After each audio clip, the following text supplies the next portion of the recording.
go ahead and look directly at me. Okay. What have been your impressions of what you have seen so far this morning?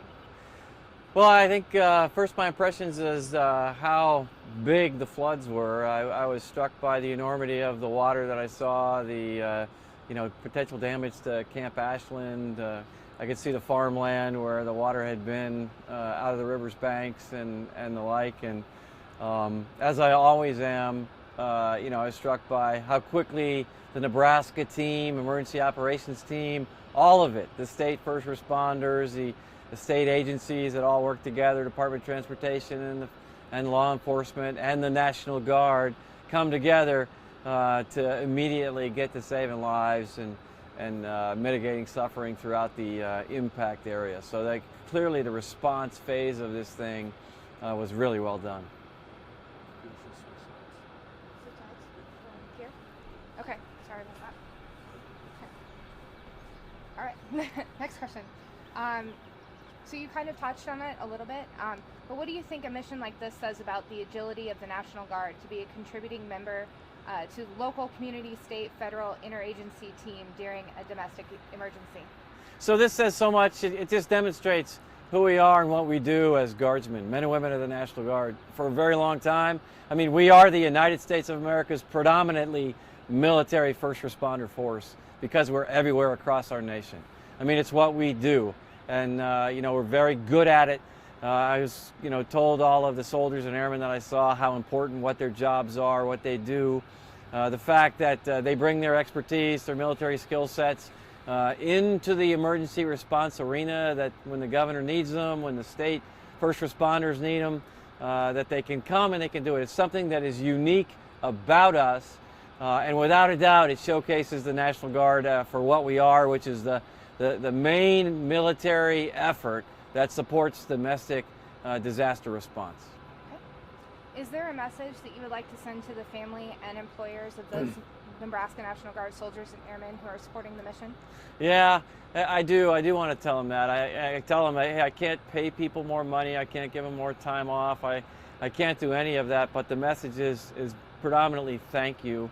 The ability for America to be able to count on what the Guard brings, that service member that brings that capability to save lives at a time of disaster response, it really is, it's unique. And so to have a family that supports it, to have employers that support a guardsman's ability to have two careers, a career as a guardsman and a career as a civilian, which they need. That's how they sustain their lives and their family and their livelihood long after they stop serving in the National Guard. It's a special thing that an employer does to support a currently serving member of our National Guard. And it is a real patriotic duty. It's a contribution to the national security of the United States. As you know right now, there are 300 National Guard soldiers and airmen that are deployed around the world helping secure our nation from threats abroad. And then another, in this response, we have 320 some soldiers on duty doing domestic response. So without the support of the families and without the support of the employers, then our business model in the National Guard begins to crumble. We have to have all of those things in order for our business model to work. So a big thanks to families and employers who make this possible. And finally, is there a message you would like to send to the members of the Nebraska National Guard themselves? Just, I tell them every time I see them that, they are our nation's most valuable resource. They are our most valuable weapon system that we have in the National Guard. We say we do three things. We help our nation fight our wars. We help our nation respond in the homeland, and we build partnerships all around the world every day. And that's what we bring. That's the product that we have. But we can't do any war fighting, we can't do any homeland activity, and we can't do any partnership building without that superb weapon system called the soldier or the airman, who are members of the Nebraska National Guard. And I'm very proud of them. I hope they know how much America counts on them. They're getting harder to find, they're getting harder to train, and they're getting harder to keep. So I just want them to know how much America, how much they mean to the United States of America, and not just to the Army and the Air Force, but to our communities, to our states. We do things that other parts of our military don't do all the time.